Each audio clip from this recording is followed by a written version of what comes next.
em coisas assim. É um assunto bastante amplo e a gente vai dar uma pincelada aqui hoje a respeito disso para vocês. Começando aqui, então, a gente tem 2 domingos aí em que nós vamos trabalhar com isso e a gente vai, aos poucos aqui, passando por vários assuntos.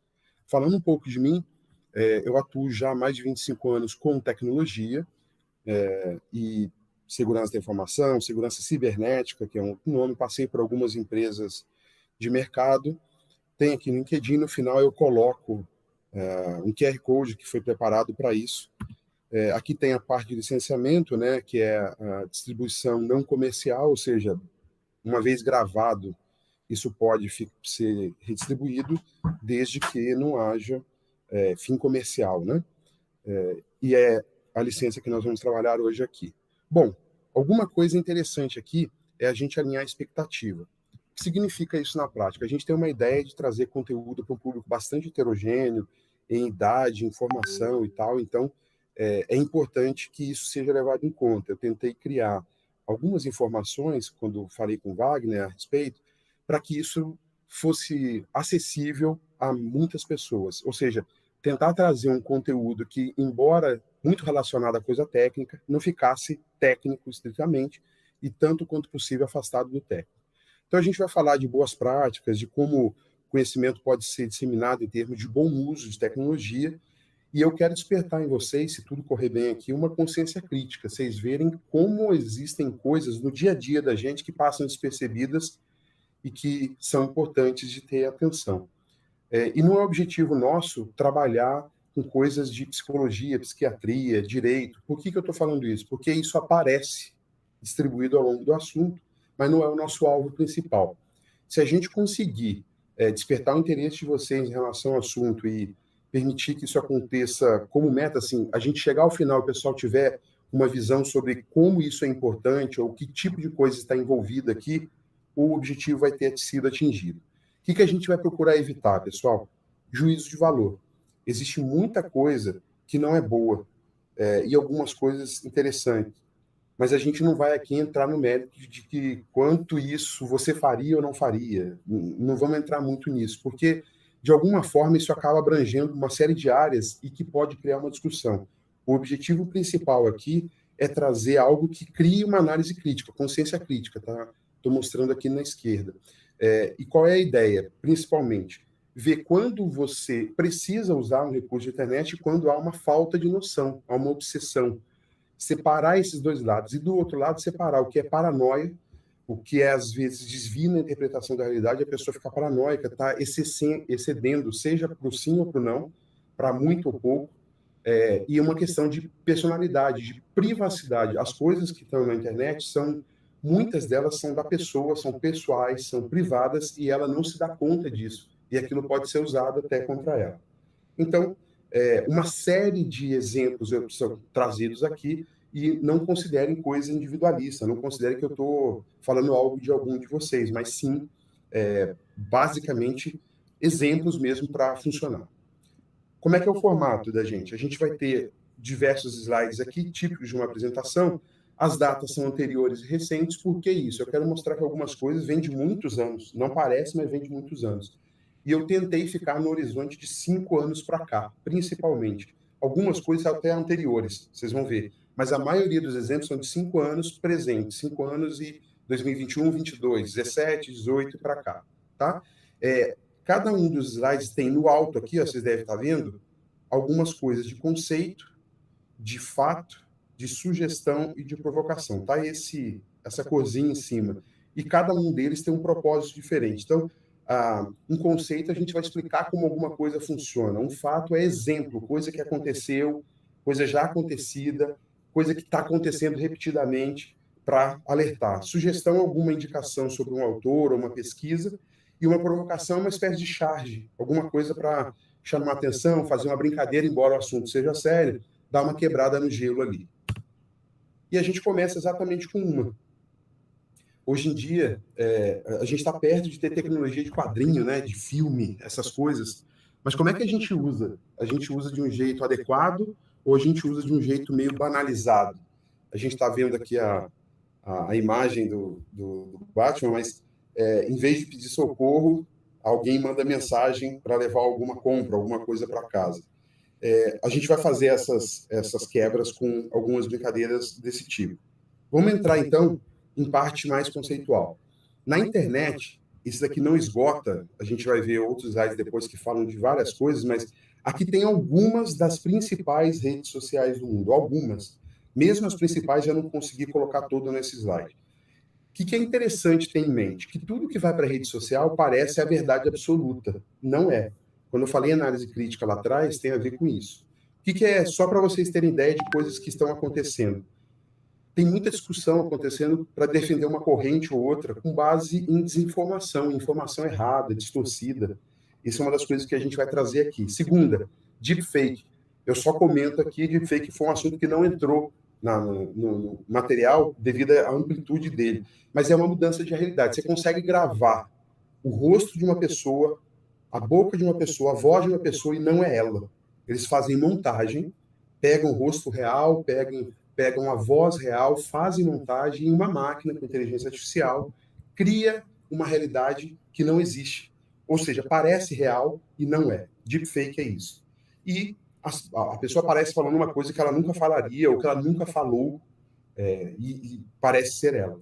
Então, importante nessas discussões de internet, texto sem contexto acaba sendo um pretexto. É uma frase muito típica de estudo bíblico, né, de heresiologia, que eu aprendi há muitos anos, inclusive com meu pai, e isso serve muito para o ambiente da internet. Isso serve muito para o ambiente aqui. As pessoas pegam um pedaço de alguma coisa e usam. E o que a gente vai procurar evitar? A gente tem que procurar evitar usar coisas sem consenso. É disso que nós vamos falar hoje. Pensem nisso aqui, gente. Se você não paga pelo produto, o produto é você. Vocês vão entender por que ao longo da jornada aqui. O poder computacional atual é uma coisa que eu acho que vale a pena saber. Um celular na mão da gente hoje, um celular tradicional, não precisa ser os mais elaborados, não. Ele é mais de 1000 vezes superior a todos os equipamentos que fizeram o controle da missão do Homem à Lua, em 69. Então, você pega toda a central da NASA, com aquele monte de computador, um smartphone é mais de 1000 vezes superior àquilo, em processamento, em carga, e lá tinha um monte de gente com um monte de equipamento, comunicação via satélite e tal. Isso supera todos os computadores usados no controle de missão e o computador que estava na nave para fazer a comunicação com eles lá. Quem tiver curiosidade pode assistir filmes como Apollo 11, por exemplo, que dão uma boa ideia disso. Na internet, olhem essa imagem aqui. O que ela traz? Deixa eu aumentar aqui para a gente ver. Tem algumas coisas, vejam aqui, que tem algumas coisas que são números em relação a várias coisas. A gente não vai ver tudo, porque não vai dar tempo, mas pensem só. O YouTube tem, num minuto, durante 2021, um minuto, tá? Em 2021, cada minuto fez isso, 694 mil horas de usuários acessando vídeo. Facebook tinha 44 milhões de visualizações de alguma coisa que alguém postou. E alguns usuários compartilhando 240 mil fotos por minuto. Vejam só como isso é imenso, é gigantesco. O Instagram, 65 mil fotos são compartilhadas por minuto, 575 mil tweets, TikTok, 167 milhões. Esses números, Google, 5,7 milhões de buscas, search, ou seja, alguém foi lá e digitou alguma coisa para pesquisar. Eu não vou olhar tudo, mas vocês percebem como é gigantesco isso. Existe uma série de informações. Aqui estão alguns produtos pouco conhecidos, algumas marcas pouco conhecidas no Brasil, mas eu me concentrei nas de cima, porque vocês estão mais acostumados com a maioria das de cima, embora Clubhouse e outras não sejam tantos. O iMessage é um sistema de mensagem similar ao WhatsApp. Bom, continuando. Isso dá a dimensão do que nós vamos falar. Quanto tem de informação correndo e virando na internet? Um pouco de conceito. Vou me concentrar na base da pirâmide. O que é um dado? Um dado é um nível mais básico ou menor porção do que seria a informação. Então, cada coisa isolada é um dado. Se você junta os dados, se você acrescenta contexto a ele ou combina dado com dado, você tem o que chama informação. Então, em geral, um dado combinado a outro dado gera uma informação. Um nome, José, é um dado. Silva é um outro nome ou sobrenome. José Silva, você tem uma ideia de um nome completo. Então, dados são partes isoladas, informação é o José Silva listado numa lista de espera para ser atendido num consultório médico. Isso seria uma informação. Então, o endereço da pessoa, os dados da pessoa, todos cadastrados numa ficha, viram uma informação. Agora eu tenho um prontuário desse paciente. Tá? Então, dado é apenas uma porção, informação é o conjunto de dados que acrescentam um contexto, um significado a esse dado. Bom, tendo dito o que é um conceito, vamos começar por um exemplo, por um fato, uma coisa acontecida muitos anos atrás, 2012, faz 10 anos, mais de 10 anos, porque nós estamos em outubro e isso aconteceu em fevereiro. Aqui está em inglês na esquerda, que é a original, e depois tem vários sites brasileiros que replicaram isso já em 2019, mas alguns na época. Uma família, vou explicar para vocês brevemente, uma família, a loja chama Target, é uma loja de muitos produtos, aquelas mega lojas que tem, os Estados Unidos tem muito forte nisso, no Brasil começou a aparecer agora, há alguns anos, mas nos Estados Unidos é muito comum. Você tem de casaco, roupa, comida, CD, bombom, tem tudo quanto é coisa, pneu de carro, tem de tudo lá. E o que acontece na Target? Eles começaram a mandar cupons de desconto para uma menina, para uma família, e essa menina, os cupons de desconto eram sempre relacionados a desconto de produto de bebê, de enxoval, de comida de bebê, de coisa de luxo de bebê, brincadeira, brinquedo para bebê, uma série de coisas em torno do bebê. E o pai não gostou. O pai da menina começou a não gostar daquilo. Foi na Target, foi na loja pessoalmente, reclamou por internet, ligou, fez um banzé lá para poder reclamar do que estava acontecendo. Chegou na loja, falou com o gerente, pediu para falar com o gerente. Olha, vocês estão mandando produto, eu já pedi para parar, mandando desconto, cupom de desconto, eu não quero que mande mais, eu quero que vocês tirem isso. E aí falou, eu já pedi várias vezes, vocês não estão me respeitando, eu vou entrar com processo contra vocês e tal. Fez uma série foi uma confusão o negócio, aí falou, ó, a gente vai olhar o que está acontecendo e vamos remover sim. E aí eles foram, identificaram lá, com base nos dados que eles tinham, e mesmo assim, eles removeram e ligaram para ele. Eles tinham elementos de dados que justificavam aquilo. E eles ligaram para ele depois de alguns dias e falaram, pedindo desculpa ao senhor, não sei por que o senhor continuou recebendo isso mesmo, a sua filha, mesmo pedindo para não tirar, mas a gente já removeu aqui. Aí ele falou, não, eu gostaria de pedir desculpa para vocês, porque eu descobri agora que a minha filha está grávida. Como é que a empresa descobriu isso antes? Comportamento na internet, navegação. Ela clicava em site, escolhia as coisas relacionadas a bebê. Ela fazia escolhas, pesquisas, olhava enxoval, olhava brinquedo de bebê, e eles começaram a notar um tipo de comportamento que determinava uma indicação de gravidez. Com base nisso, em reunir as informações, todas as mulheres que escolhiam determinados produtos por X tempo, se não fosse eventual, por exemplo, alguém que vai dar presente para alguém que está grávida, ele vai gastar um tempo na internet. Alguém que está grávida ou casado com alguém grávido vai gastar muito mais tempo na internet para ver essa coisa. A série de comportamentos, essas informações cruzadas, deram à empresa a informação de que a menina estava grávida e o pai descobriu depois da empresa. Isso é um exemplo de como os dados da internet podem ser usados e combinados para chegar a uma informação diferente. Aqui tem um negócio que eu achei curioso trazer para vocês, que é de um jornal. Jornal mesmo impresso. Na Argentina, houve uma morte de um senhor que tinha 2 famílias. E uma coincidência maluca aconteceu de eles publicarem no jornal aqueles óbitos, sabe? Aquelas coisas de despedida. E olha o nome do camarada aqui, ó, repetido 2 vezes. E aí uma família descobriu a outra lá, falando graças por 5 anos de felicidades, com amor e tal. E a outra família falando a mesma coisa, falando dos filhos e tal. E aí descobriram, na verdade, que era o mesmo cara que tinha famílias dupla, vida dupla, 2 famílias, que só descobriram na hora da morte, porque na hora de publicar a mensagem de despedida, acabou por ordem alfabética caindo um embaixo do outro, e era a mesma pessoa.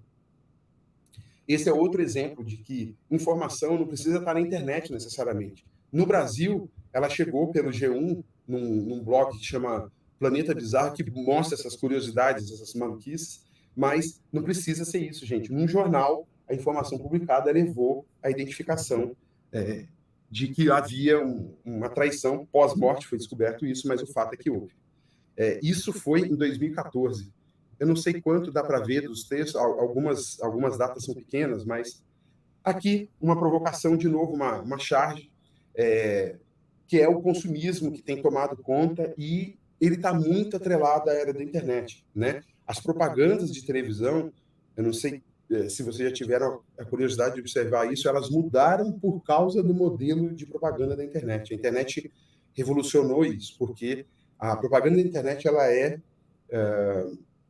personalizada, né? Na medida que você vai acompanhando sites, fazendo escolhas, uma série de coisas, nós vamos ver isso, ela se personalizou. Então, ela dá um produto, ela oferece um produto quase sempre com a margem de erro baixa, existe erro ainda, mas com a margem de erro baixa, um produto que você quer. Aqui está falando de um celular, de um garoto com milhões de celulares querendo mais um, mas na ideia, na televisão, por exemplo, era aquela propaganda aberta, que você fala de plano de saúde para quem tem plano de saúde e para quem não tem.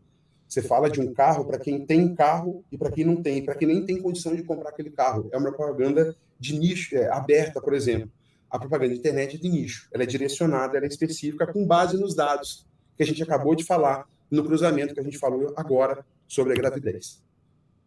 Uma outra coisa que acontece na internet. O Facebook, por exemplo, consegue determinar quando um relacionamento começa e termina. Notem só como a interação, a single, no inglês pessoas individualmente, né? Elas podem até ter um interesse, mas elas estão solteiras, seria o equivalente a single. O número de postagens, então eles começam a interagir, vai crescendo essa interação, percebe? Ela vai crescendo, vai tendo intensidade, vai ficando mais frequente ao longo dos dias, dias antes e depois do relacionamento. Então, aqui tem um pico, acontece um relacionamento, elas param, porque aqui, em vez de só ter postagem e tal, há encontro, alguma coisa, e aí começa a ter outras interações, mas num ritmo menor, porque agora os dois já chegaram a um acordo, digamos assim, estão num relacionamento. Então, aqui num relacionamento, em um relacionamento e solteiro. Vejam como o Google, por postagem, comunicação, mensagem, curtida um do outro, esse tipo de coisa, risadinha, uma série de coisas, eles vão tratando isso como dado. Voltem à pirâmide, eu acabei de falar dela, volta nisso como dado, o conjunto de dados mostra uma interação em comum. Essa interação em comum, em todos os casos que eles levantaram, significa uma aproximação para um relacionamento. O contrário é verdadeiro. O contrário é verdadeiro. Então, existem tanto questões de redes sociais que podem trazer problema ao relacionamento, mas vou falar do fim. O mesmo Facebook tem aqui, vejam, baixíssimo, está lá embaixo, interações poucas e tal, até que acontece uma discussão e há um pico de interações e de repente cai. Isso aqui é o término. Vejam como ele é diferente do relacionamento começando, que ele já começa alto e vai subindo ainda mais até haver um pico aqui em cima e desce. É o que vocês viram aqui, Ele tem um pico e desce. Desce, mas mantém muito acima. Os números aqui, 1,56. Ou seja, uma postagem e meia por hora. Isso aqui é um espaço de tempo, tá? Então, em poucas horas, existem várias interações. Quando você vem aqui, são pouquíssimas. Vê como os pontos são poucos. Tem poucas interações por dia. Sobe, acontece algumas, que na prática são 3 aqui, o número na esquerda, e depois volta a baixar. E aí aqui são discussões já pós-relacionamento, encerrando coisas, tentando tratar de coisas que vão ser separadas. Esse estudo, isso aqui foi publicado, tá? Houve uma publicação em fevereiro de um periódico científico mostrando os dados. A palavra eu é mais usada do que nós. E isso também caracteriza um término de relacionamento. Reddit, Instagram, Reddit é uma rede social, uma das que eu não mostrei aqui no próximo domingo, espero mostrar. Ela está considerada lá num dos slides. E também mostra que rede social às vezes é um problema para o relacionamento, porque a pessoa passa a ter relacionamentos duplos, um com a pessoa que ela tem oficialmente um compromisso e o outro por rede social, por internet e tal, que ela talvez nem conheça, mas que ela nutre uma série de relações com essa pessoa. Isso gera problema, obviamente, no relacionamento, que há uma dificuldade em determinar se isso é traição ou não. Existe um termo chamado microtraição, usado hoje, que é por causa disso, especificamente por causa disso. A microtraição, que é uma traição que não vai para o mundo real, fica no mundo virtual. A gente vai falar disso já já. aqui Nova Charge, que tem a ver com tudo que nós falamos até agora, né? Hoje em dia, como é que seria o compromisso aqui de um reverendo fazendo alguma coisa? Aqui está um padre, mas tipicamente um compromisso. Lá nos votos do matrimônio entram também o fiel online e offline, porque isso passou a ser parte das vidas de muita gente. E aí há os problemas que nós vimos agora, problemas de relacionamento. Continuando, pessoal, eu não estou vendo vocês, eu não sei se tem alguma coisa aí, Wagner, com... eu não abri o vídeo. Percebi aqui agora que não abri o vídeo. Desculpem, estava ativo o vídeo, mas não estava aberto. O Wagner, você tem alguma coisa de pergunta? A gente deixa as perguntas para o final e eu corro aqui. Como é que você pensou em alguma coisa assim? Porque como eu estou a tela inteira, eu não vejo. O Wagner está aí? Bom, eu vou continuar. Se tiver algum problema... Gente, eu não tenho retorno nenhum nesse momento, tá? Espero que esteja tudo bem. Beleza. Vamos lá.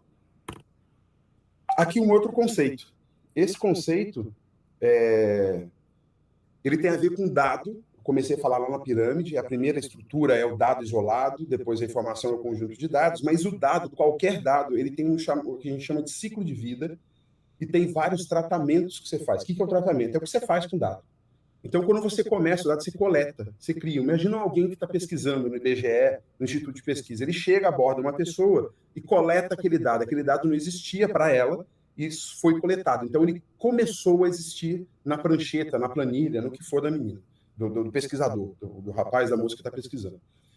Aí armazena, ele está gravado agora, ele está escrito numa planilha, num papel, numa coisa que registrou qual é a pessoa, com a idade dela, por exemplo, em quem ela vai votar, o que tipo de produto ela compraria ou não. E aí eu processo esse dado. O que é o processamento do dado? Eu vou organizar o dado.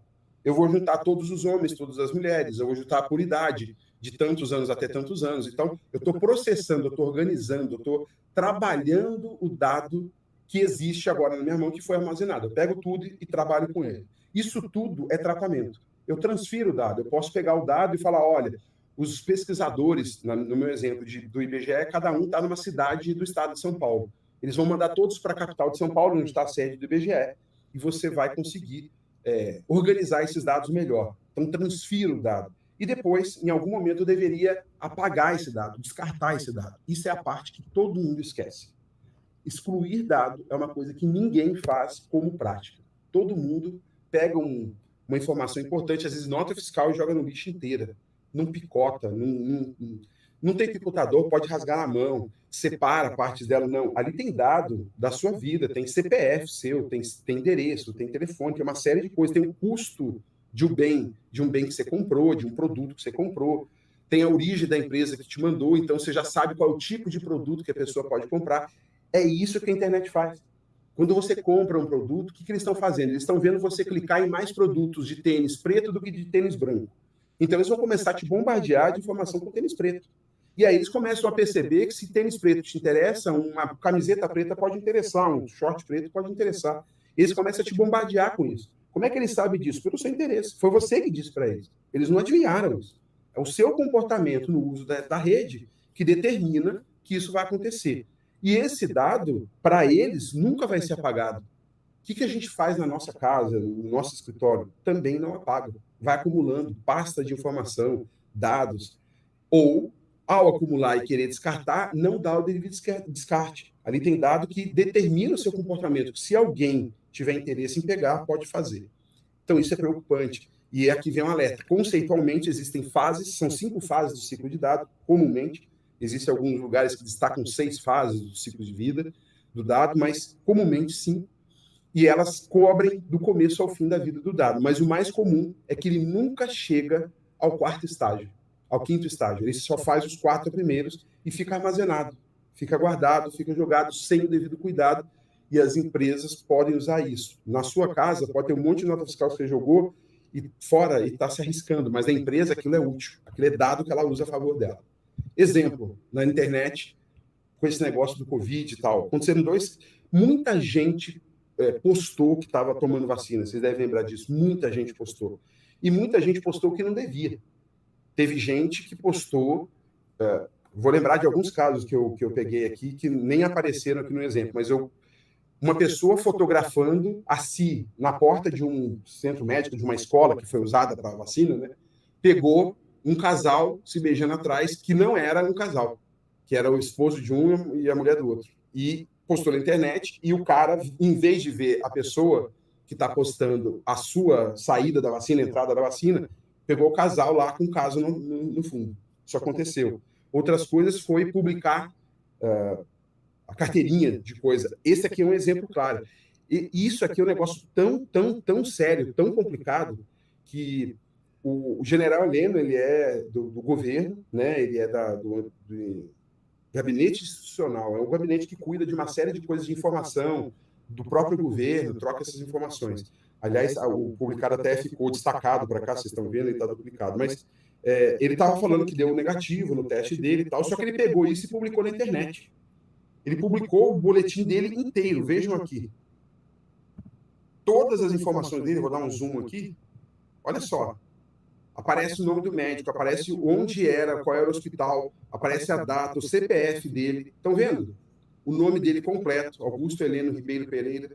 Aparece todas as informações, não detectado, limite de detecção, fala dos códigos que, em alguns casos, são só entendidos por médicos, enfermeiros que entendem um laudo. Mas ele publicou uma série de coisas, técnico responsável, o nome do técnico, o conselho regional do médico, do técnico, da médica, tudo informação supostamente privada que ele botou na internet.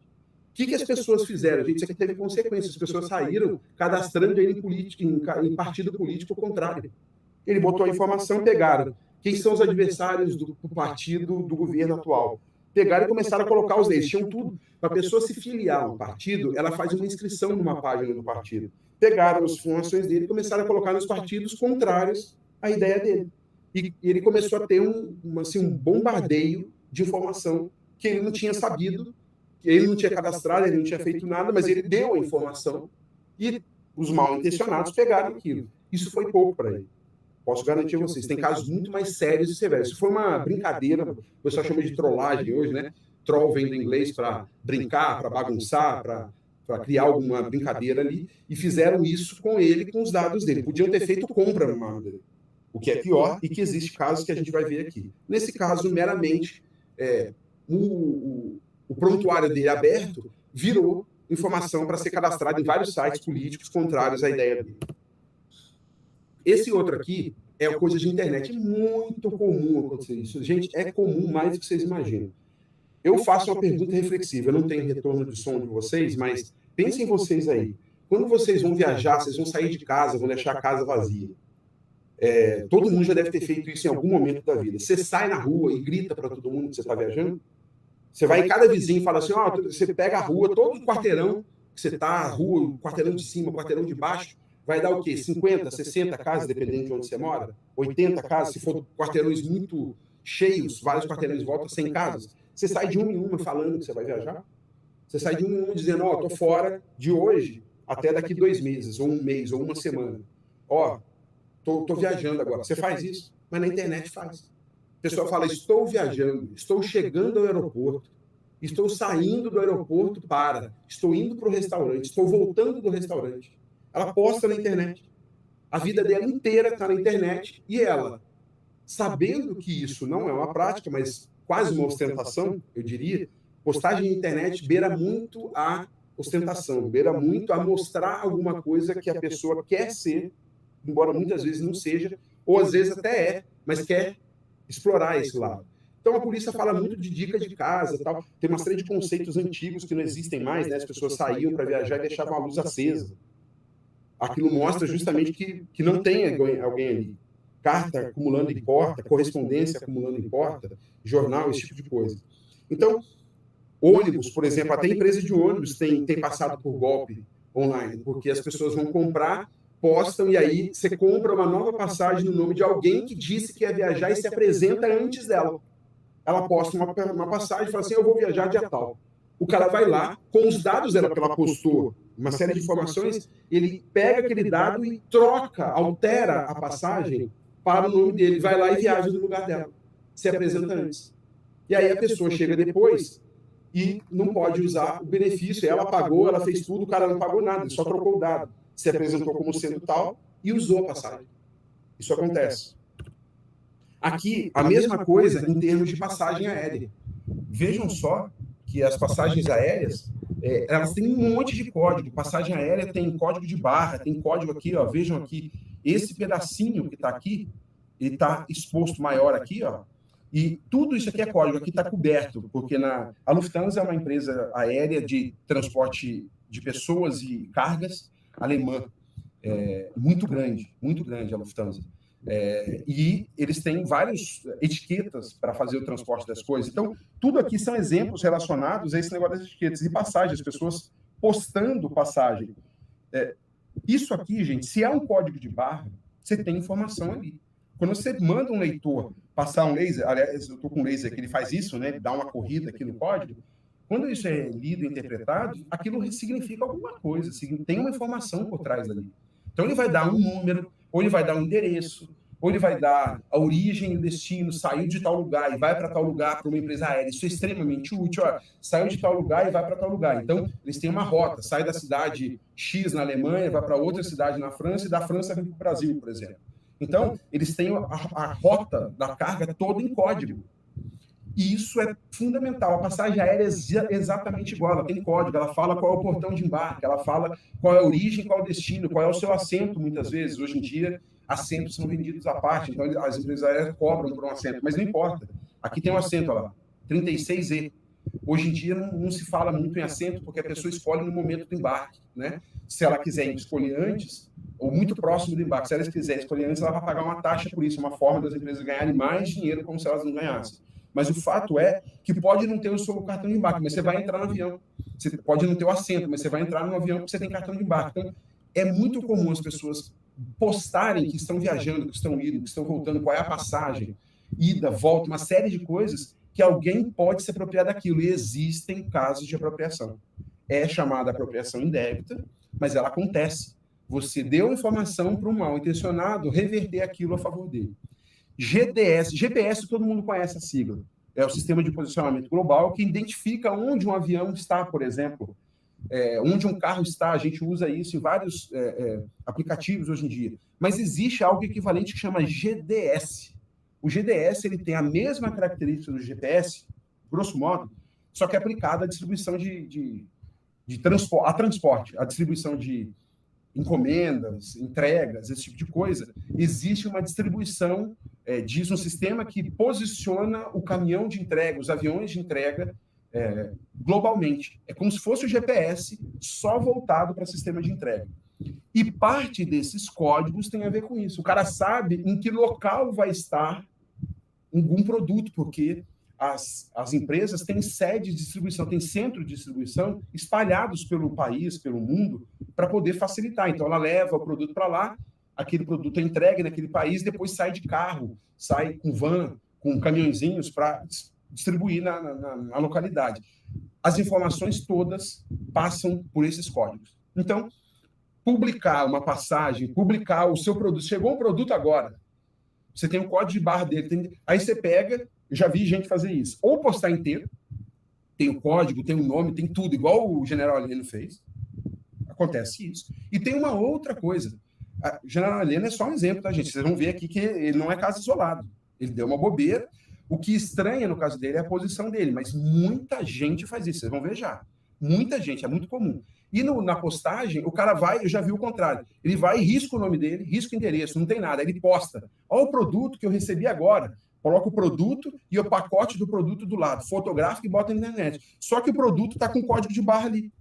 Você pega um celular, se tiver o programa certo, o aplicativo certo, você lê e sabe para onde foi o produto, de onde saiu, para onde foi, quando foi essa data de saída. Você sabe todas as informações do produto por causa do código de barra. Então não adianta arriscar o nome. O código de barra tem a mesma informação do nome. O cara que está na rua entregando para você não tem leitor de código de barra, gente. Por isso que tem o nome escrito.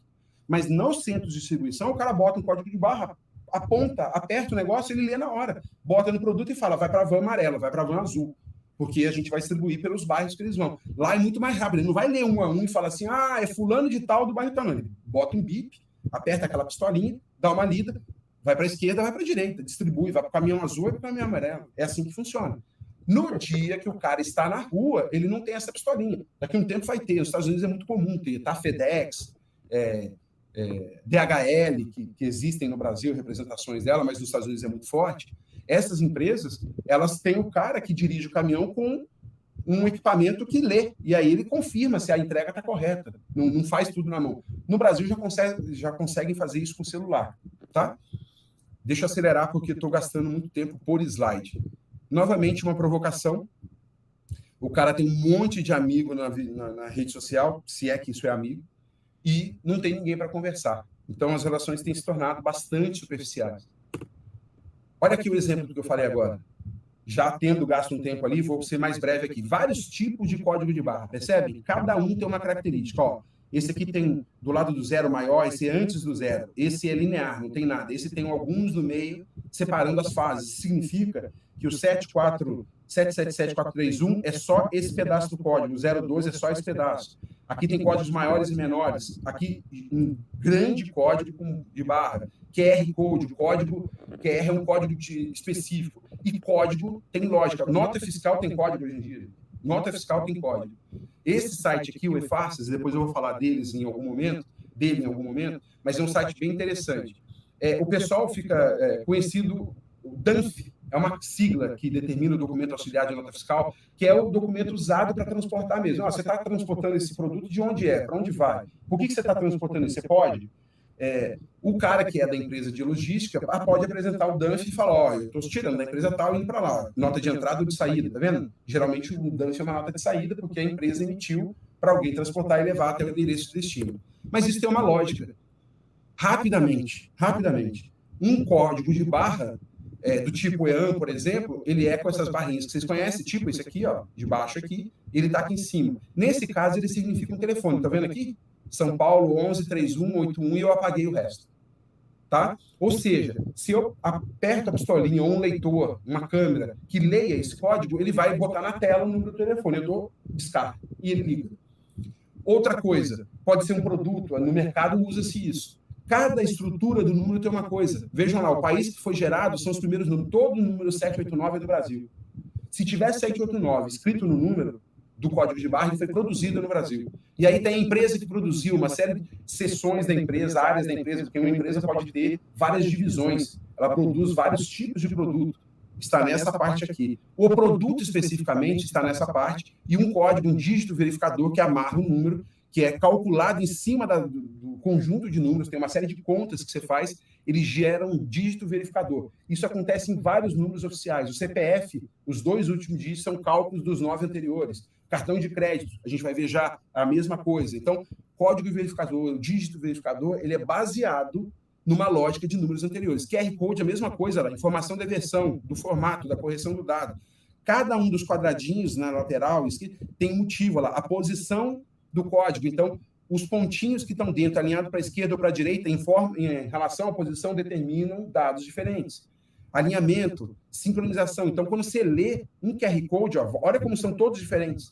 Mas em todos eles, vocês veem, tem os quadradinhos em 3 lados. Não tem nos 4, percebe? Isso é um padrão. Isso determina uma fórmula. Isso tem a ver com segmento de negócio, com o tipo da empresa. Uma série de coisas estão aqui dentro. Ao ler, aquilo significa uma coisa. O QR Code é quick response, né? Resposta rápida em inglês. Era uma forma que eles acharam de fazer, porque o código de barra, ele, embora largamente usado, para muitas coisas ele é considerado complexo. Então, alguém fez um código, um japonês também fez um código que é chamado de Quick Response Code, código de resposta rápida, você lê e tem informação. E isso é usado, de novo, no GPS, no GDS, em fabricação de produto e várias coisas. Tá? Cartão de crédito. Várias fraudes de cartão de crédito existem. Várias fraudes. A maior parte da Pix está com muito... Por que acontece fraude de Pix? Muita gente atribui ao Banco Central um erro. O Banco Central é uma autarquia muito importante do Brasil e das melhores que o Brasil tem. É um dos que mais funcionam. O sistema bancário brasileiro é considerado um dos melhores do mundo de longe. Eu não sei quem sabe disso, quem tem essa noção, mas ele é um dos melhores do mundo, muito à frente de muitos sistemas de banco do mundo inteiro. Então, por exemplo, no Brasil se faz mais transação eletrônica. 15 anos atrás, o Brasil tinha mais transação eletrônica, cartão de crédito, do que 3 vezes os Estados Unidos. Tá? Então, se você pegasse todas as transações eletrônicas dos Estados Unidos e multiplicasse por 3, não dava as transações eletrônicas de cartão de crédito no Brasil. 10 anos atrás, isso não é hoje, é 10 anos atrás. Os Estados Unidos começou a girar essa diferença ao longo do tempo. Por que isso? Tem uma explicação. Pô, mas é um país rico e tal. No Brasil, existe fraude, e não é pouca. Tem gente querendo roubar a informação, dando golpe de banco, pegando a sua chave Pix, que é o seu CPF, o seu celular e o seu e-mail, dados que identificam você diretamente e se passando por você para mexer no seu dado, na sua informação, na sua conta. Esse é um problema. O Banco Central, para muita gente, errou nisso. Não deveria ter usado dados tão individualistas, tão certeiros, tão personalizados para isso. Devia usar chave aleatória. Existe chave aleatória. Eu conheço pouca gente que usa chave aleatória. Eu uso. Mas é raro você ver pessoas que usam. Porque a chave aleatória é um número grande, deve ter 25, 30 caracteres, 32 caracteres, mais ou menos, aleatórios, a letra, número, tudo bagunçado para gerar código que não identifica você pessoalmente. Mas na hora que você coloca aquele código, você consegue fazer a transferência do Pix, receber, enviar, do mesmo jeito que faz com o telefone. Então, isso é um problema. Golpes de pagamento são muito comuns, golpe de boleto. Se você deixou o seu dado na internet, no cadastro que você fez, ou no lixo que alguém pegou, o seu envelope, a sua nota fiscal que eu estava falando aqui, olha como as coisas vão se combinando. Você tem seu dado espalhado no mundo inteiro, em vários lugares. O cara pega aquele lixo, ele joga aquele lixo num caminhão, do caminhão ele vai para o lixão. Lá no lixão tem um monte de gente pegando aquilo. Se ele pega um dado e o cara está cansado da vida dele, porque infelizmente é uma realidade, infelizmente, ele pode pegar uma nota fiscal ainda existente e tentar dar um golpe em cima de um dado que está ali. É o perfil desse público? Não é. Mas aquele dado, tem gente que usa só dado de lixo para poder identificar as pessoas. Eu vou falar disso já já. Existe um tipo específico de mal intencionado que pega só dado de lixo e transforma aquilo em coisa de oportunidade para ele, para fazer fraude, para cometer fraude. Para a gente fechar aqui, cartão de crédito, mesma coisa, tem uma lógica, chama-se PAN. Aqui, esse número aqui, ó, o número total do cartão de crédito chama-se PAN, são 16 dígitos. Como ele é composto? O primeiro número é bandeira. O que é bandeira? Visa, Mastercard, Diners Club, isso é bandeira. Depois o emissor. O emissor é quem? Tem a ver com o banco, com a instituição que permitiu aquele cartão. Então, Visa, Mastercard, tem do Bradesco, tem do Itaú, tem de vários bancos grandes e pequenos. Isso aqui é o emissor. Depois, vem a conta do cliente, alguma informação que dentro do banco identifica aquela pessoa como única. E no final, olha o DV aqui de novo, dígito verificador. Isso aqui, esse último número é calculado com base em várias contas feitas dos números anteriores. Isso significa que se você botar um número do cartão na internet, que muita gente faz, significa que eu posso pegar isso aqui e usar. Eu preciso do número do cartão, eu preciso de número de vencimento, data de vencimento e o nome e sobrenome. Isso geralmente são dados que estão no cartão.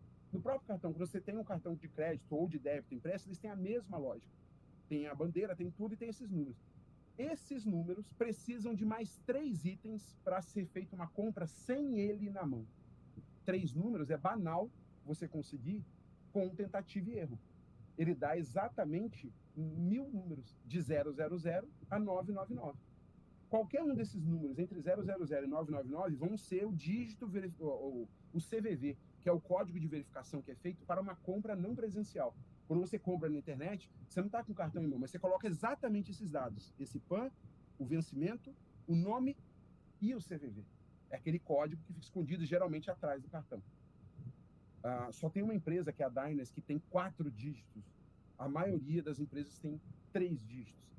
Mas você fala, pô, mas eu não sei o número do dígito. Mas você está pensando que uma combinação matemática, o cara, quando ele tem fraude, ele tem toda uma estrutura, gente. Ele tem robô, ele tem processo matemático, fica calculando. Ele pega e começa a pegar esse número, coloca lá e vê qual o número possível de seu CVV. Ele vai testando e vai achar. São 1000 números só. Matematicamente, para um computador, isso é coisa de 1 segundo e meio, 2 segundos. Fazer teste de transação de 3 dígitos para um cartão é coisa de segundos. Talvez não chegue a 2. Só para vocês terem ideia do poder de processamento. Mais uma provocação, uma brincadeira. Olha só a frase que fala a mãe para o garoto. Você não foi baixado da internet, você nasceu.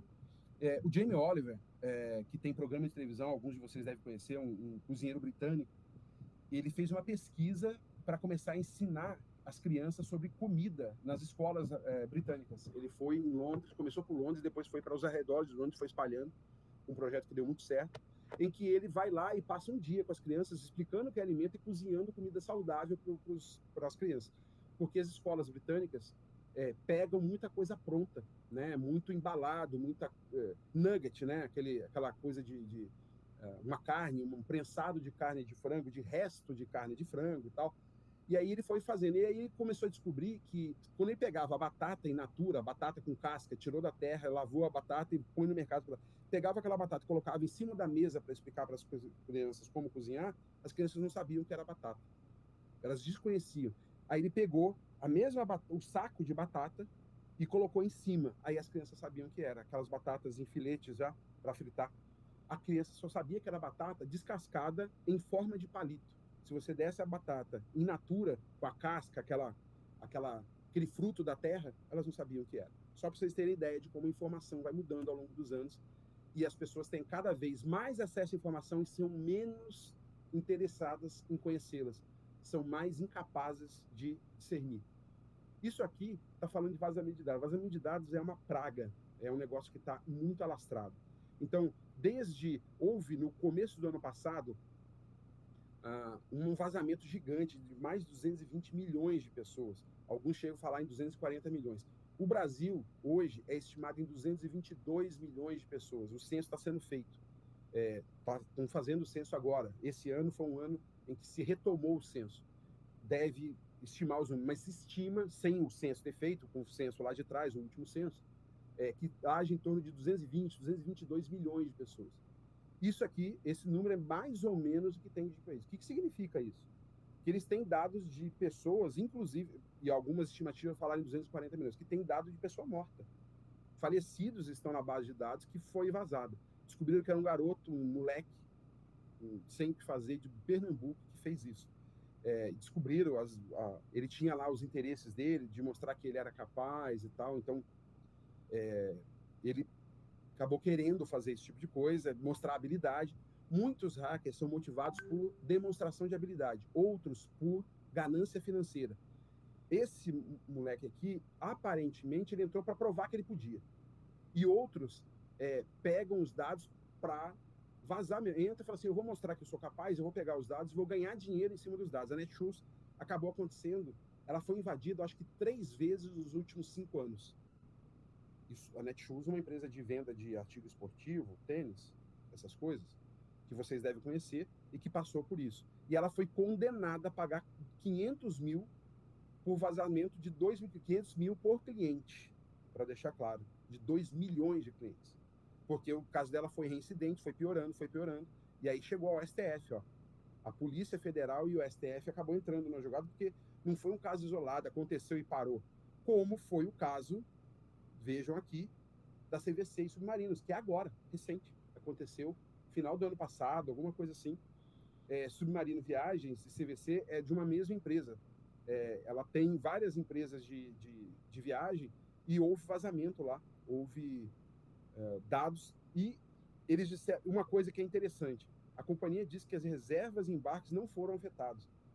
Eu, pessoalmente, conheci um amigo do meu pai, da minha mãe, dos meus pais, que foi para o aeroporto e não viajou. E eles estão dizendo que não teve problema nos embarques. E chegou lá com a passagem comprada, um monte de gente amontoada no aeroporto sem poder embarcar. Eles cancelaram todos os embarques. Então, isso aqui não é verdade. Isso aqui é a empresa tentando mostrar na mídia que é uma coisa, mas na realidade, quando você vai lá, se você comprou e for lá no balcão e tentar embarcar, você não consegue.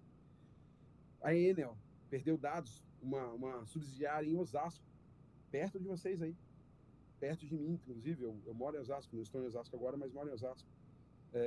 Uma série de dados de 24 municípios ao redor de São Paulo, 7,2 milhão ou milhões de consumidores perderam dados devido a um vazamento. Então, 243 é o que eu falei agora, a nova falha é 243 milhões de brasileiros na internet. O Brasil não tem 243 milhões, nem o IBGE tem essa expectativa. Isso significa o quê? Dados de pessoas mortas, pessoas que foram internadas no SUS, por exemplo, que faleceram, os dados estavam numa base e os caras levaram. E, gente, dado de pessoa morta é muito usado para fraude, porque é difícil validar que a pessoa morreu. O dado da pessoa existente é fácil você usar ele em qualquer lugar, mas quando a pessoa falece, é difícil, leva anos para você tirar ela de todos os lugares em que ela estava cadastrada, seja por uma razão boa ou não. Ela está num débito, a dívida morre com ela, mas o nome dela não saiu da base de dados de débito. Tá? Então, tudo isso é muito difícil. Existem algumas leis no Brasil pensando nisso. A mais antiga, relacionada a isso, é de 2012.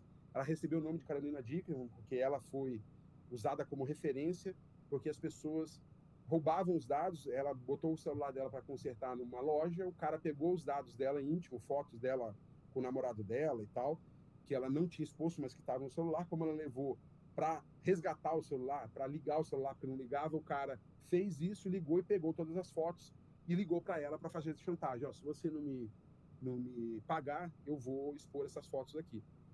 Nasceu uma lei para tentar evitar crime informático, dispositivo informático. O Marco Civil da Internet é outra coisa que regulou as empresas, empresas de telecom, ela tem que dizer por onde você passa, você conectou na internet, você saiu na internet. Por que isso, gente? Isso é usado muito contra lavagem de dinheiro e pedofilia. E a Lei Geral de Proteção de Dados, agora, recente, de 2018, é a mais recente, que entrou em operação em 2020, 21 já, em agosto de 21. Agosto de 21 ela entrou em operação. Em 2022, acho que é isso. Ela entrou um pouquinho, ela entrou 2 anos depois, mais ou menos, 2 anos e pouco. Eu não me lembro a data exatamente, mas entrou em agosto de 20 ou de 21, a operação dela, a validade dela. Bom, isso aqui é um dos exemplos de como é curioso, chega a ser engraçado, mas é absurdo total. Em 2015, olha de quando é isso, as selfies mataram mais que ataque de tubarão. Olha o cara correndo na frente de um boi, numa daquelas festas da Espanha, que o boi é atacado e sai correndo atrás das pessoas. Aquilo é complicado, né? Não vamos entrar no mérito de novo. Estou dando os exemplos para vocês entenderem como é diverso. O cara está tentando tirar a foto dele com o boi atrás perseguindo ele. E isso, em 2015, as mortes por celular, o celular que está simbolizando uma selfie, foram maiores do que tubarão. Num ano, teve 8 ataques de tubarão com morte e 12 selfies que viraram morte. Isso piorou. 330 pessoas morreram tirando selfie em 10 anos. 21, 2011. Olha como pega esse período, está dentro desse período. De 2011 a 2021, 10 anos, 330 pessoas morreram. E vai além. O negócio vai piorando. Olha a foto desse cara. Esse cara pisou num negócio com aquele que o pessoal brinca que é o pau de selfie, né? Pendurou o celular e ficou numa torre de TV, na ponta de um pedaço da antena da torre de TV, equilibrando para fazer essa foto. A foto é linda, ó, veja um céu. Olha o risco que esse cara tomou. Olha o tipo de coisa.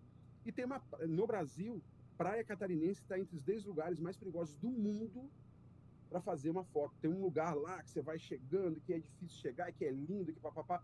E as pessoas vão lá só para tirar foto dela, dizendo que elas foram lá e morrem. Tem várias mortes registradas nesse lugar. É disso. Vejam só como as coisas mal utilizadas viram um problema. E aí a gente tem com a internet, pessoal, uma ideia de que você tem acesso a tudo, você sabe tudo. Sócrates lá atrás falou: só sei que nada sei. Hoje, 2022, o cara diz: eu sei tudo, né? Só sei que de tudo sei. E aí a gente faz a provocação: será que sabe de tudo? Quando usar e quando não usar? Porque o mais difícil não é você ter acesso a isso, é como você usa essa informação, né? E aqui tem um negócio que é altamente provocativo, mas que está confirmado, pesquisado. A geração digital, porque pela primeira vez, os filhos têm QI menor do que os pais. Existem umas pesquisas, gente, que mostram que ao longo da história, toda geração, desde que existe acompanhamento disso, e isso é possivelmente final da idade moderna, então a gente está falando não de contemporâneo, que é o momento que a gente está vivendo, final contemporâneo, A gente está falando de 150, 200 anos, que há identificação disso fielmente, que há acompanhamento de pesquisa. Que toda geração, os pais nascem e têm filhos. Os filhos são ligeiramente mais inteligentes que os pais em termos de QI. Tá? Eles têm um QI um pouquinho melhor do que os pais. Aqueles filhos crescem, têm filhos, e os filhos deles têm QI um pouquinho melhor do que eles. Isso significa que a geração vai tendo QI melhor subindo, mais e mais. Essa é a primeira vez que o QI dos filhos é menor que o dos pais. Ou seja, os pais tiveram filhos cujo QI é menor. Por que isso é largamente difundido? Tem um livro que tem esse nome aqui, eu vou mostrar ele na próxima página para vocês. Olha o título do livro, é forte, neurocientista. A Fábrica de Cretinos Digitais. As pessoas, porque só dependem de informação, usam rede social como base de informação, se informam por rede social e está errado. O cara pega um negócio, sai mandando para meio mundo e as pessoas saem replicando aquilo. Isso mostra do que a gente está falando. O cara não tem crítica, não tem... Lógico que não. Ele pegou a informação e fala assim, manda para frente. E a informação, muitas vezes, como é que ela propaga? Porque ela está, embora errada, ela tem a ver com o que a pessoa acredita. E aí o negócio chamado, que o americano chama de wishful thinking. O que é o wishful thinking? É uma ideia de você acreditar numa coisa que não é real, mas você quer acreditar porque ela é convergente, ela é convergente com o tipo de ideia que você tem. Então, mesmo que ela seja mentirosa, você começa a divulgar ela, você começa a acreditar que aquilo é real.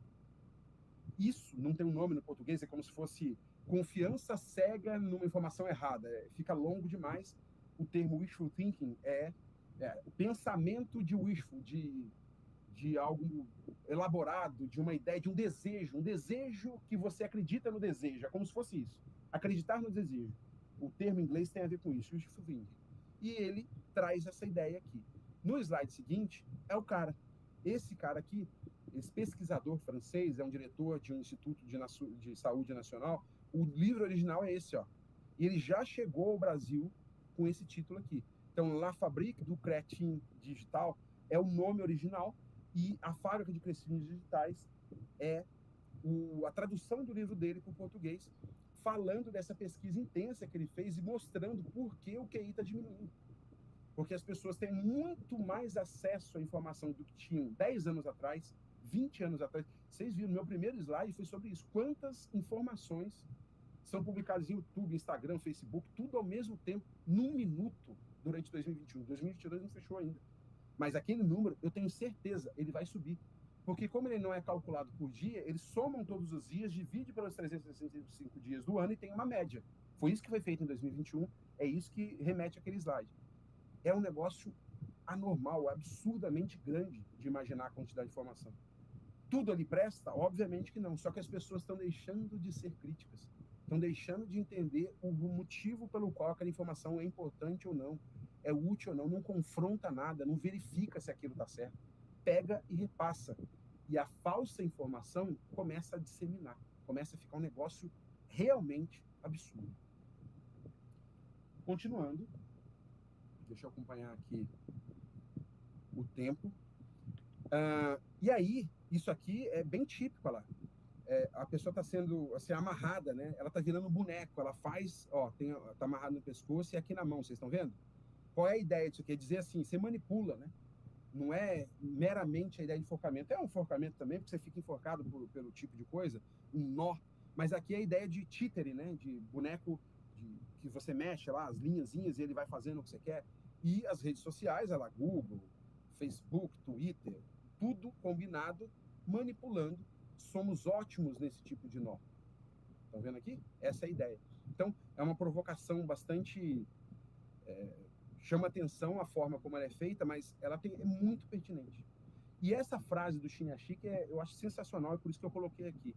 Como as pessoas não conseguem nem ser, nem ter, o objetivo de vida se tornou parecer que sabem, que fazem, que têm, que são, que acreditam.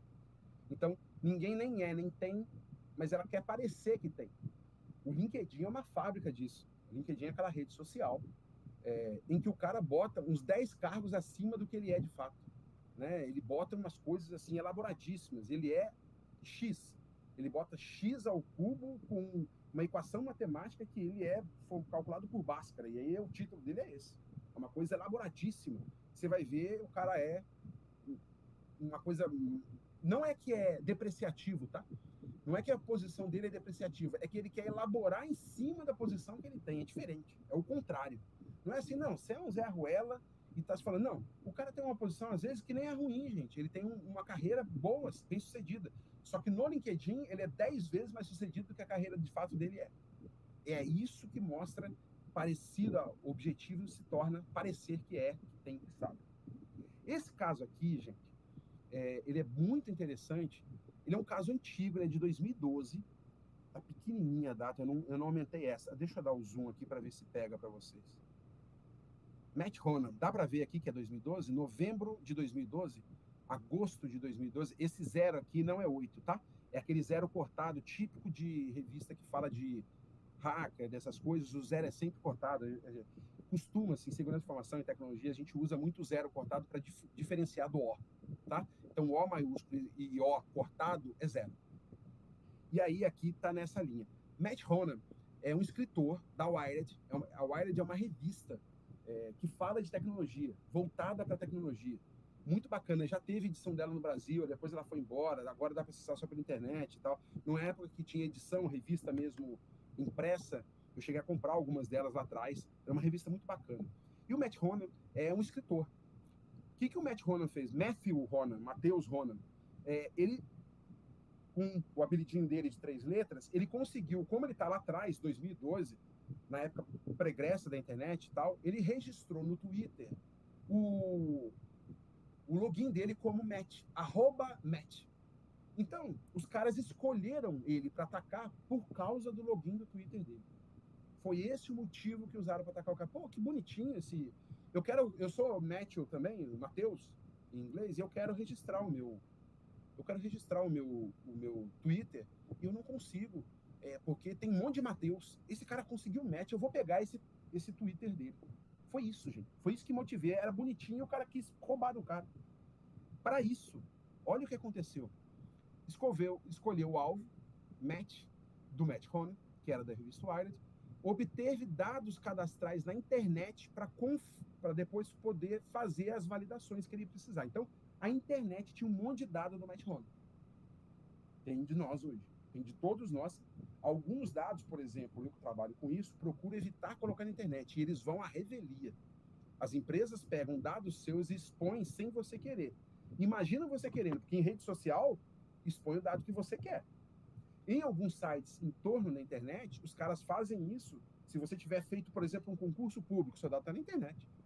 Porque o concurso público é público, está no nome, e porque, supostamente, o governo tem que prestar conta de quais são as pessoas que fizeram o concurso, qual é a ordem dela.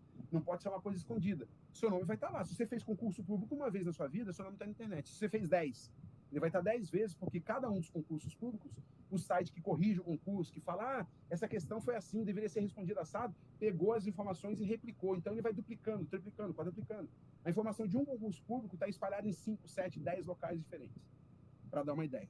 Então, os dados estão na internet. Eles pesquisaram sobre a vida do Matt, pegaram os dados para poder usar na hora que fosse confirmar. Foram na Amazon, com um cartão falso, na conta do Matt Honan, que já tinha cartão na Amazon, a Amazon, empresa de compra que não existia no Brasil em 2012, mas existe hoje, vocês sabem, todo mundo conhece, e foram lá e falaram assim, tem um cadastro do Matt Honan aí. Eu estou querendo cadastrar um segundo cartão de crédito na conta do Matt Honan. Pediram informações e usaram os dados cadastrais que eles já tinham pego na internet. E cadastraram um cartão falso. O cartão não existia como um cartão real. Geraram um número falso e cadastraram. E aí, quando eles fazem isso, vai uma informação por e-mail da Amazon para obter os dados. Seu dado, sua informação foi trocada, foi cadastrado um novo cartão, bababá, qualquer coisa parecida. E aí, você recebe isso no seu e-mail, e aí agora eles têm um e-mail para tentar fazer passar pelo cara para entrar na loja da Apple. Gente, não percam o objetivo, é pegar o @Matt. Eles não acharam como entrar direto no Twitter para pegar o @Matt, eles foram fazendo uma escalada para conseguir. Aí eles vão e alteram a senha na Apple do número de cartão. Só que eles alteram agora o número de cartão original. Lembra que eles tinham entrado na Amazon, que é o número de cartão? Quando eles entram na Amazon com o número de cartão errado, eles pegam o número de cartão certo. Com o número de cartão certo, eles vão na loja da Apple. pegam os 4 últimos, porque a Apple, na época, para validar a informação, qual é o seu nome? Qual é o seu endereço? Qual é o telefone? Quais são os últimos 4 dígitos do seu cartão de crédito? Eles não tinham isso na época. Então, eles foram na Amazon, cadastraram um cartão errado, tinham um cartão errado e um certo. Com isso, eles ganham acesso à conta da Amazon, pegam o número de cartão certo e vão na Apple. Ao fazer isso na Apple, usando já o cartão real, o número real, que eles pegaram na Amazon, eles recebem informação de troca de senha do Gmail. A troca de senha do Gmail, eles fazem um negócio que é absolutamente desnecessário para o propósito deles. Vão lá e apagam tudo que está no iCloud, no iPhone, no iPad, no iMac, tudo que o cara tinha de Apple, apagaram. Aí eles alteram a senha do Gmail para poder receber a instrução de acesso ao Twitter. Tudo isso é para chegar no e-mail, para poder alterar a senha e pegar a conta do cara no Twitter. Olha o caminho percorrido. Só que aqui eles fazem uma coisa que, puxa vida, não tinha necessidade. Eles entram, aproveitam que já tem a conta da Apple e apagam tudo do cara. Só que o cara ainda não está com a conta da Apple, ele está com a conta do Gmail. Eles conseguem acesso à conta do Gmail para poder alterar o acesso ao Twitter, pegam isso e atingem o objetivo original, que é entrar na conta e se apropriar dos dados da conta do @Matt no Twitter. E aí, tinha uma coisa, como ele era um escritor de revista de tecnologia, e ele foi atacado só por causa do @Matt, só por causa do nome dele, ele tinha uma mania de manter conectado ao Twitter as ações dele. Então, tudo que os caras fizeram foi postado no Twitter e na Gizmodo. Gizmodo é uma revista também de tecnologia, que ele mantinha ativo para dizendo, estou fazendo um artigo, não sei o que lá. Aquilo era postado no Twitter automaticamente. Então, ele começou a querer mostrar a tecnologia acontecendo e ele colocou ativada a conta do Twitter para mostrar algumas ações dele. Então, tudo que os caras foram fazendo, se ele comprasse um livro na Amazon, aparecia Amazon, livro tal, Matt Horner comprou. É como se ele pudesse influenciar, é o que chama influenciador hoje. Ele estava fazendo isso em 2012. Como um cara de tecnologia, estava querendo mostrar o potencial da tecnologia. Ele foi vítima do próprio potencial da tecnologia. E aí, o que é que aconteceu? O impacto negativo. 8 anos de e-mail, foto da família, foto do primeiro ano de vida. Ele bateu foto a cada semana do filho novinho, desde que nasceu até 1 ano. Perdeu tudo. Foto de parente falecido e um iPhone inutilizável. Perdeu o iPhone porque os caras ferraram tanto, quebraram tanto, que criaram um caso tão complicado de recuperação que ele perdeu o iPhone. Eles não só apagaram, como eles tornaram irrecuperável. O iPhone foi perdido, gente. Se tornou inutilizável. Assim, acabou com o negócio. Importante, não teve celular perdido. Ele não tinha a mesma senha para os serviços. E ele não instalou o Spire nem forneceu dados desavisadamente, que é o que muitas das pessoas fazem. Ele não precisou fazer nada disso para ter esse impacto que nós estamos olhando aqui. O que foi positivo, se é que há alguma coisa positiva? A revisão de política de verificação de identidade da Apple. A Apple pedia, lembram lá? 4 dígitos do cartão de crédito. Ela passou a não mais pedir 4 dígitos do cartão de crédito, que foi um evento chave aqui. Porque a partir da Apple é que ele perdeu todos os dados. Quando eles entraram na Amazon para pegar o cartão de crédito, eles cadastraram um cartão de crédito falso, entraram na Amazon e pegaram o cartão de crédito verdadeiro. Com o cartão de crédito verdadeiro, eles foram para a Apple e aí, sendo verdadeiro, eles conseguiram confirmar a identidade na Apple. A Apple mudou essa parte da abordagem. Isso aqui não teria acontecido nessa situação. Eles teriam andado, vocês percebem? Eles teriam feito várias coisas, mas parariam aqui. Ou terminariam por outros meios de acesso que a Apple tivesse dado a eles. Então, se você não pode me falar isso, você fala aquilo. Com base nas informações que eles já tinham pego, talvez eles continuassem, mas por um outro meio. A Apple revisou a política deles por causa disso. Pessoal, até aqui tudo bem? Estou caminhando bem para o finalzinho mesmo, estamos chegando quase no final já. Eu acelerei bastante para poder dar uma visão ampla para vocês de tudo que está acontecendo. E esse caso aqui, embora antigo, ele é muito exemplar de como a exposição e como a exposição não depende sequer de postar nada no Facebook, no Instagram, em rede social, perder celular, ter a senha igual em todos os serviços que muita gente tem. Nada disso precisou. Ele não forneceu dados sem querer, o cara ligou, um golpista ligou, ele caiu num golpe, deu dado que não deveria dar e o cara driblou ele e acabou criando um problema para ele. Nada disso aconteceu. ele foi mirado porque ele tinha um @match no Twitter. O login dele, como é que chama? O alias, né, em inglês, o apelido, o nick. Alias ou nick são nomes muito usados em inglês para determinar um apelido. Era @match. Só por isso ele virou alvo. Bom, para a gente caminhar para o final, algumas coisas aqui. Contramedidas. Como é que a gente pensa em tudo isso que nós falamos? Quais são as contramedidas? Eu vou começar de trás para frente. Rede social. Tudo que você faz em rede social, você consentiu. A lei brasileira, a LGPD, ela fala em consentimento. Você só pode fazer uma coisa se for consentida. Se é consentida, você deu autorização para que aquilo acontecesse. Quando você publica a foto, você consentiu que a sua foto seja usada, trabalhada pela rede social e por qualquer pessoa que tenha acesso a ela. Se você compartilhou com um conjunto de amigos ou para todo mundo, ou só para a rede social, não importa, ao publicar algo, aquela imagem pode ser usada, no mínimo, pela rede social. Você consentiu. Na lei brasileira, o consentimento tem que ser livre, inequívoco e informado. Livre, você tem que consentir porque você quer. Inequívoco, você não pode ter dúvida do que vai acontecer com aquilo. E informado, então, dizendo, olha, eu posso usar isso aqui. Quem é que lê termo de aceite de rede social, de site? Aquele monte de informação, tem texto gigante, fala assim, aceita aqui, marca que você é conivente com isso, consentiu com isso e dá a confirmar. Quem lê aquilo lá? Olha aqui o informado. Eles informaram. Se você lê aquilo, você não assina. Ele está dizendo que ele vai usar toda a sua vida para expor. Ele está te dizendo isso. Ele está te pedindo confirmação e você está dando a confirmação. A partir de agora, o cuidado que você pode ter é só seu. Se você confirmou isso e se você publicou, tá livre. Tá livre. Teste de rede social de animal, personalidade, personagem. Já viram isso? Aqueles testezinhos? Ah, fica mais novo. Ah, minha personalidade. Eu sou parecido com cachorro, sou parecido com gato, sou parecido com pássaro, não sei o que lá. Tudo isso é dado que está sendo usado. Eu vou dar um exemplo clássico disso no domingo que vem, que a gente vai ter uma outra sessão, sobre como isso aqui é usado. E isso é largamente usado. Então, tudo que vocês estão fazendo ali, vocês estão dando informação para ninguém. Parece joguinho? Você fica mais novo, você fica mais velho? Parece joguinho? Não é um joguinho. Eles estão usando aquela informação a favor deles. Você vira uma cobaia. E os dados podem ser vendidos. Você consentiu, lembrou? Você consentiu. Postagem. Então, tudo que você publicou, conteúdo não autorizado. Não existe isso, gente. Você colocou um conteúdo não autorizado, se a rede social achar que não é autorizado, ela remove. Conteúdo pornográfico, por exemplo, ela pode remover. Mas se você colocou qualquer conteúdo em rede social, de escola, de trabalho, de vizinhança, tá lá. E aquilo é munição para bandido. Aquilo é munição para mal intencionado. Põe uma criança na frente de uma escola com uniforme. O cara sabe qual é o uniforme que a criança usa, qual é a escola que ela estuda, qual é a cara dela, qual é o rosto dela, qual é a feição física dela. Ele pode ir lá. A gente, pessoas, sei lá, 30, 35, 40 anos, digamos assim, e não é que os outros anteriores não tenham isso, mas isso é mais comum nessa geração de 30 anos para frente. Os pais falavam, não aceita doce de estranho. Não entra no carro de um estranho. Se ele parar para você entrar no carro e dar uma carona, você não conhece a pessoa, não entra.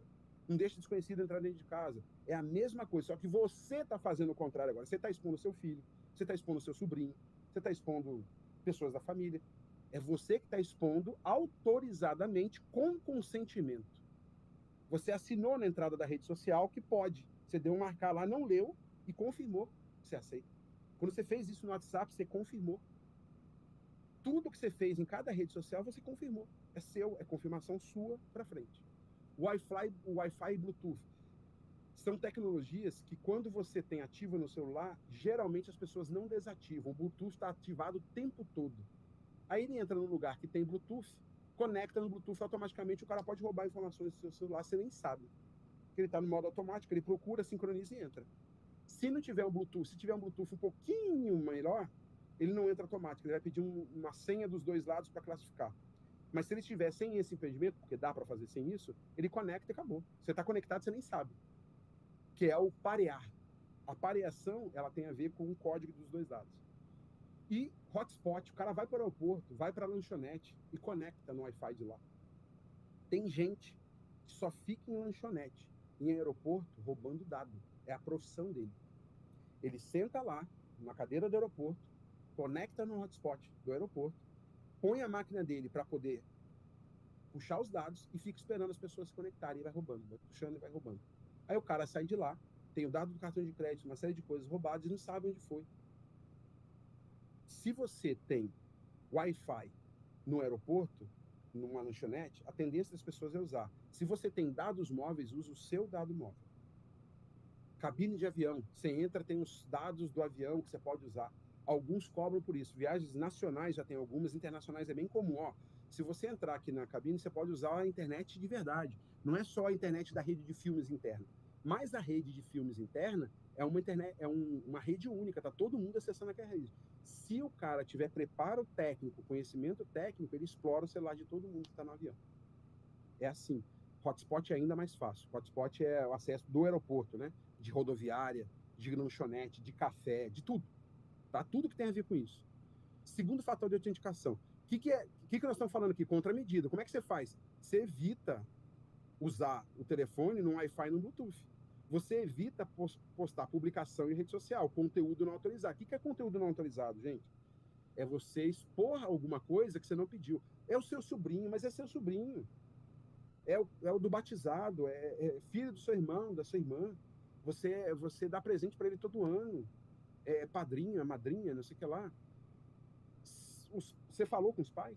Você explicou para os pais que você ia pegar a foto do garoto, da garota, e ia botar na internet, e que você consentiu em nome deles, e que agora... Vocês conhecem bem quantas pessoas do seu ciclo de amizade? Um desafio aqui. Se você não conhece todo mundo, ou se você acha que conhece todo mundo, sabe aquele negócio que, puxa, não imaginava que fulano poderia fazer um negócio desse. E você achava que conhecia. Coisas como crime na internet são muito assim. Porque você nem precisa saber o que o cara está fazendo. Você deu a informação para ele, ele pegou a informação, usou a favor dele, você nem sabe. Mas ela veio de você. Então, o conteúdo não autorizado é você colocar foto de uma criança para comemorar um aniversário, ele está cheio de criança que alguém mal intencionado usa de outra forma. Que a pessoa mostra a casa onde ela está, o lugar onde ela fez a festa, e fala, pô, esse cara está ostentando, eu vou dar um jeito de... Você não sabe quais são as pessoas que estão ao seu redor. Então, isso é um negócio preocupante. Segundo fator de autenticação, isso aqui depende de você. Todos esses três de baixo dependem unicamente da pessoa. Não dá para dizer não publique a foto do seu sobrinho ou do seu filho. Não dá para dizer isso. Se ela publicar, ela consentiu e agora ela perdeu o controle. Segundo fator é colocar uma senha e algum fator de autenticação. Alguns pedem digital, outros pedem um token, coisa de banco. O banco já está na frente nisso. De novo, o sistema bancário brasileiro está à frente, porque tem muito fraudador aqui. Os Estados Unidos tem muito pouco fraudador, ou tem menos fraudador que no Brasil. Então, os controles de segurança lá são mais frágeis, porque lá tem menos fraude. Se você investir num serviço de segurança intenso, tecnicamente muito bom, é caro. O banco lá não precisa fazer isso, porque a fraude não supera o investimento. No Brasil, supera em muito. Então, o que o banco faz? Investe em antifraude. Bota um monte de fator de autenticação. Você tem que tirar foto para fazer sua conta na internet. Bota um monte de dado, põe digital, põe isso. Põe o documento do lado do seu rosto, vira para um lado, vira para o outro, ri, sorri. É um monte de coisa. Por quê? O sistema brasileiro é muito mais avançado que a maioria do resto do mundo. Tem isso. Fora, lógico que tem. O Brasil pegou de lá, só que o Brasil usa. Lá fora não precisa usar tanto. Porque aqui tem muita fraude. Então, o sistema de segurança de banco brasileiro é muito alto. E aí, de novo, de trás para frente, gratuidade. Se você não paga pelo produto, repito, o produto é você. Você está dando informação, as suas informações vão ser usadas para alguma finalidade. Não está dando de graça, não existe almoço grátis. Já ouviram essa frase popular? Cadastro interno, você está botando cadastro, você entra no site, pede cadastro, aí você bota nome, endereço, telefone e bota tudo real. Ou você bota tudo real e só o e-mail que não é. Pô, o e-mail é justamente o mais simples. Você botou seu endereço, seu telefone real, seu isso, seu aquilo, tudo de informação real. E aí, quando há vazamento, você começa a receber spam. Você fala, como é que os caras sabem meu e-mail? Como é que o cara sabe isso e aquilo? Você começa a receber spam, propaganda indesejada, um monte de coisa que vem disso, de cadastro que você fez. Localização, desativar a localização do celular. Ela tem um lado bom, que é, se for roubado, você ativa, mas dá para fazer ativação de GPS sem ativar a sua rotina. O Google, por exemplo, tem recursos que ele mostra onde você esteve desde que você ativou o Google. Você esteve tal dia, tal hora, em tal lugar. Tal dia, tal hora, em tal lugar. Procure no Google, está no Google. Se você tem uma conta Android, se você tem um celular Android, obrigatoriamente você precisa de uma conta Google. Você não consegue ativar um celular Android sem uma conta Google. Quem tem iPhone precisa de uma conta da iPhone, mas ele pode ter um Google também, porque vários serviços do Google são usados no iPhone, no Apple. Toda vez que você tem um e-mail do Google, automaticamente já está ativada a localização. Se você não desativar, ela fica por padrão. E senha. O último macete aqui para a gente caminhar para o finalzinho. Senhas. Número, letra maiúscula, letra minúscula, símbolos para fazer senha. Mas vai um pouco além. Quando você olha assim, parece um negócio meio maluco. Pô, como é que eu vou ficar? Ela tem que ter complexidade, mas ser memorizável ao mesmo tempo. Olha o exemplo que eu dou aqui. Peguei um pedaço do hino brasileiro. Ouviram do Ipiranga. Transformei ele numa senha. Inverti Ipiranga com ouviram, tirei o do. Então, ouviram do Ipiranga virou Ipiranga. O que é o 3,14? O número do pi. O número do pi de matemática. Todo mundo sabe. O que é o valor do pi? O valor do pi é 3,14. Eu coloquei I, o valor de pi, R-A-N-G-A, Ipiranga. Ouviram com 0, ou V1, número 1 no lugar do I, R-A-M maiúsculo. Se eu associar isso com uma música que eu gosto, com o nome de um filho, com alguma coisa, eu modifico, inverto, faço uma série de coisas e guardo, porque essa senha é memorizável. Dá para memorizar uma senha dessa, e eu usei a complexidade que eu falei para vocês. Senha não se deve anotar. Ela tem que ser memorizável justamente para você não anotar. Se você anotou, perdeu a função de senha. E aí, evitar senha igual em todo lugar, né? Não pode ser, senha não precisa ser diferente por site, mas ela não pode ser igual em todos os sites, em todos os serviços, em todos os bancos. Isso não pode. E o que é uma sugestão? Sugestão não é a solução, não é a forma de resolver tudo. Fazer senha por grupo. O que significa isso? As senhas de sites de compra, que você, se você compra coisa na internet, as senhas do site de compra são de um tipo. As senhas que você tem para acessar site de notícias são de outro tipo. Você muda as senhas. Então, você está fazendo uma combinação de senhas diferentes e iguais. Elas são iguais num segmento. Tudo que é notícia, assim. Tudo que é site de esporte, que eu gosto, é um tipo de senha. Tudo que é site de compra é um outro tipo de senha. Tudo que é site de postar coisa de imagem é um outro tipo de senha. Tudo que é isso. Tudo que é site de vídeo é um outro tipo de senha. Então, tem 3, 4 sites de vídeo, tem 10 sites de foto, tem tudo. Você vai ter 4 senhas. Porque cada uma delas é para um grupo de tipo de site. Não é uma senha para cada um, nem é todas as senhas iguais.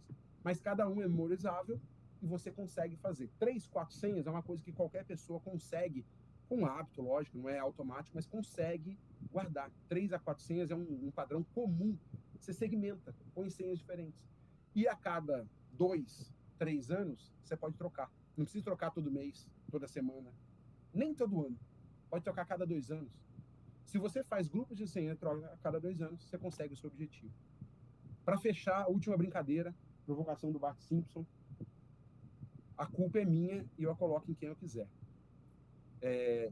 Uma coisa que eu uso há muitos anos já para brincar com isso, porque as pessoas, embora saibam, com uma conversa dessa aqui, exemplos que a gente teve, elas começam a se identificar como sendo parte disso, mas elas realmente transferem a culpa. Gente, 4 frases que é a última coisa do slide. Aqui uma frase bíblica, acho que o público que está assistindo isso tem essa noção. Desconhecimento não é garantia de segurança, ou seja, o fato de que você não conhece não te torna mais seguro. Se você publicar, você perde o controle. Falei isso antes. E também falei, se você não paga pelo produto, o produto é você. É isso. Muito obrigado. Espero ter ficado na linha do tempo. Ó, fiquei em cima, pelo jeito. Bem em cima, pelo jeito. Pelo meu relógio, se eu não estiver errado.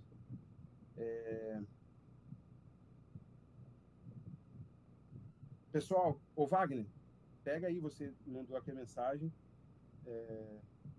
Você não está conseguindo interagir comigo, né? Eu não sei se teria pergunta, não sei nem se tem tempo para isso, porque eu usei o tempo integralmente, mas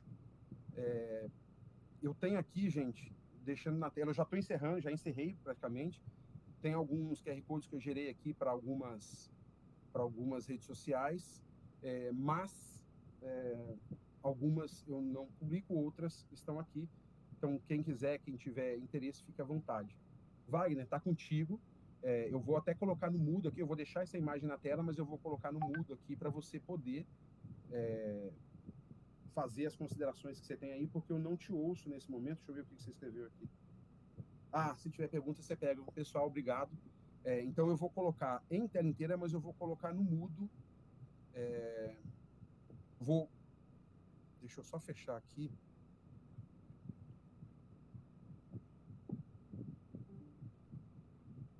Fechei o som, tá? Obrigado, pessoal. Estou fechando o som aqui. Obrigado a todos vocês pelo tempo e disponibilidade de vocês. Espero que tenha sido útil, embora não tenha o retorno daí. Tomara que tenha sido bom, agradável, de alguma forma, instigado vocês a pensarem em quanta coisa a gente tem no dia a dia. Muito obrigado, pessoal.